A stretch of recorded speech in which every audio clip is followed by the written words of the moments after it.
A new study to tell you about that's found the COVID vaccine is safe for pregnant women. CDC researchers looked at data involving more than 35,000 pregnant women who got the Moderna and the Pfizer vaccine. They found the rates of adverse outcomes were similar to those reported before the pandemic, but researchers did say that more studies are needed.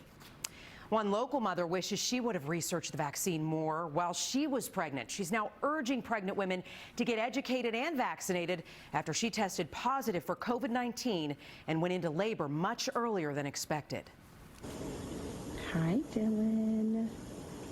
Amy Lucas cherishes every second with her newborn baby boy Dylan visiting him in the White Plains Hospital NICU every single day for the past month and a half. He's doing great. He's gaining weight very well. He was born at 3'6", and as of last night, he was 4 pounds, 12 ounces. Already a mom of two, Amy says things took a turn with her third pregnancy when she tested positive for COVID-19 days before his birth at 29 weeks.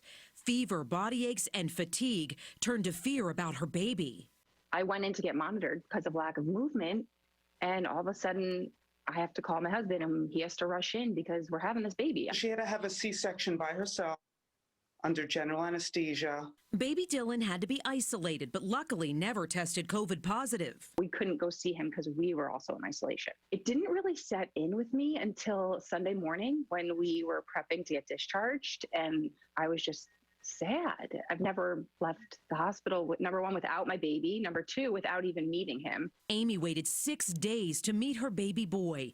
Meanwhile, her doctor, Jackie Bavaro, found out why Amy went into labor early. The placenta did show evidence of COVID infection. Kept saying, like, why didn't I get the vaccine? Or why didn't I research the vaccine more? Or why didn't I research COVID in pregnant people? Amy discussed the vaccine with Dr. Bavaro, but ultimately decided against it. In a National Institutes of Health study, preliminary findings showed pregnant women who experienced severe symptoms of COVID-19 had a higher risk of pregnancy complications, including preterm birth and cesarean delivery. That study also found that transmission of COVID-19 from mother to baby was rare. We do know from the literature that COVID can cause preterm labor. Dr. Kecia Gaither, a maternal fetal medicine specialist, says pregnant women need to know that getting vaccinated is recommended. When you become pregnant, your immune system, the functionality of it declines. Once you get the first shot, the antibodies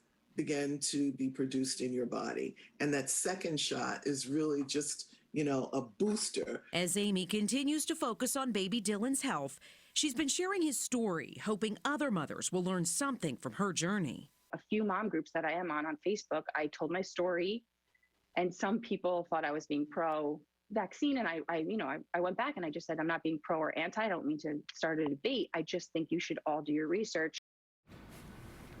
Good update for you here. I just spoke with Amy today. Baby Dylan is now up to 6 pounds, 5 ounces. He's now bottle feeding, and that's a big milestone in the NICU. May 15th was his due date, and Mom and Dad Eric are hoping to bring him home by then, or of course, earlier. So we are so happy baby Dylan is doing well. Yeah, incredible story. But yeah. It's brave of her. She's getting some pushback. She's getting a little bit of pushback, but her goal isn't to tell people what to do. She's basically saying, get your research done. She thinks you should get it, but she just wants people to see her story and learn from that. Maybe this gives them more food for thought. We're glad that they're going to be okay. Great story. Me too.